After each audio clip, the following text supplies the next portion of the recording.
నన్ను తిడుతున్నారని? ఓహో, నాకు చెముడు అనుకుని రెచ్చిపోతున్నట్టున్నారు. ఓసేయ్, అడ్డగడితిలా పడుకోవడం కాదే, ఆడదల్లే కాస్త ఒళ్ళొంచి పంచెయ్యాలి.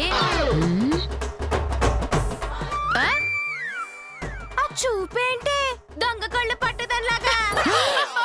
అయ్యో, ఒకప్పుడు దొంగ కళ్ళు పట్టుకునే కదా, ఆ దొంగ చూపు ఇంకా పోలేదు.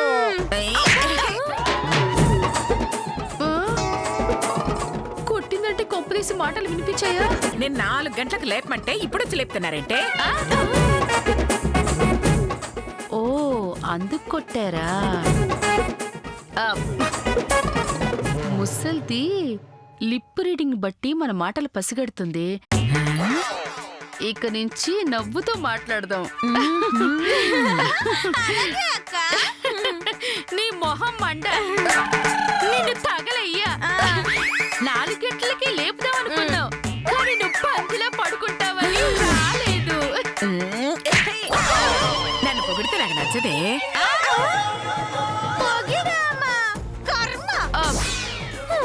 అమ్మా శ్వేత, గీత, లేవండమ్మా, లేవండి, లేవండమ్మా, బంగారు తల్లులు కదా. లే లే లే లే లే. అయ్యో, లేవండమ్మా, తెల్లారిపోయింది. లేవండి లేవండి లేవండి లేవండి. ఏయ్, స్నానానికి వేడి నీళ్ళు పెట్టారా? నీ మొక్కానికి నీళ్ళు అవసరమా? డైరెక్ట్ గా వెళ్ళి నిప్పులు దరిద్రం వదిలిపోతుంది. అలాగా, థ్యాంక్ యూ. నా మీద మీకెంత ప్రేమ ఉందో తెలుసుకోవాలంటే నేను ఇలాగే చెవిటి దానిలా నటించాలి. నటిస్తా, మీ మనసులో ఉన్నదంతా బయట పెట్టిస్తా. రండి వెళ్దాం. అవును, నువ్వు కూడా వస్తావా? మీకంటే అలవాటు, మేమెందుకు అత్తయ్య గారు, మీరు వెళ్ళండి. మీ చర్మ సౌందర్యానికి అదే కరెక్ట్ అమ్మా. వినపడిందా? ఏంటలా చూస్తున్నారు? వీళ్ళకి స్నానాలు చేయించి చాలా రోజులైంది కదా, చేయిద్దు గాని. రా రా. మేము తర్వాత చేస్తాం, మీరు వెళ్ళిరండి. పదండి.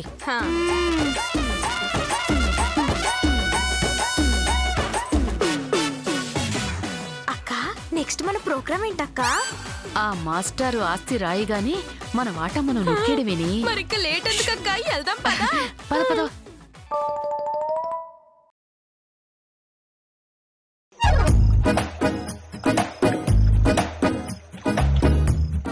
అవును, నానమ్మ గారు చోటివారైపోయారు కదా, ఏం చెప్పినా వినబడట్లేదు. మరి నిన్న నేను చెప్పిన విషయం అర్థమై ఉంటుందో లేదో? ఇప్పుడు చెప్పినా వినబడదు, ఏం చేయాలి?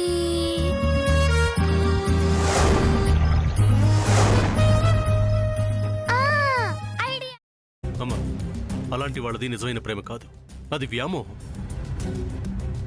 ఎగ్జాక్ట్లీ చిన్నత్త, నిజంగా ప్రేమించుకున్న వాళ్ళు అలా చేయరు. ఎంత మనసు విరిగిపోతే కన్న కూతుర్ని పట్టుకొని మా దృష్టిలో చచ్చిపోయా ఉంటుందా తల్లి? అది సరే అమ్మా, తన కూతురుతో తన మాట అనేటప్పుడు ఆమె మాటల్లో వ్యథ, కళ్ళల్లో బాధ గమనించావమ్మా?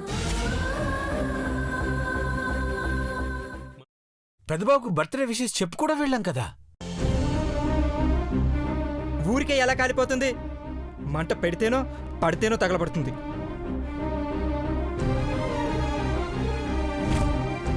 కరెక్ట్ చిన్నబాబు, నీకొచ్చినట్టే నాకు డౌట్ వచ్చింది.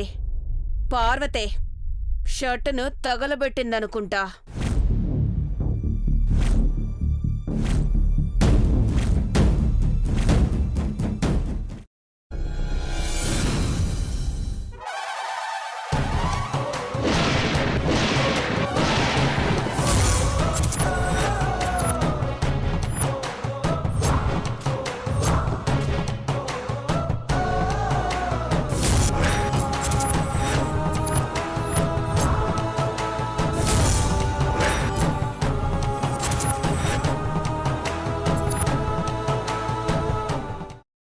కున్న తర్వాత పొట్టు తీసేసి చాప్ చేసి పక్కన పెట్టుకోవాలి. ఒక ప్యాన్లో కొద్దిగా నూనె వేడి చేసి అందులో ఆవాలు, మినప్పప్పు, శనగపప్పు, కరివేపాకు, సన్నగా తరిగి పెట్టుకున్న ఉల్లిపాయలు వేసుకుని 1 నిమిషం పాటు వేయించుకోవాలి. ఆ తర్వాత కాల్చి కట్ చేసి పెట్టుకున్న వంకాయని కూడా అందులో వేసుకుని బాగా మిక్స్ చేసి బౌల్లోకి ట్రాన్స్ఫర్ చేసుకుని అందులో తగినంత చిక్కటి పెరుగు లేదా పల్చటి పెరుగు వేసుకుని మిక్స్ చేసి అన్నంతో కానివ్వండి, చపాతీతో కానివ్వండి సర్వ్ చేసినా చాలా బాగుంటుంది.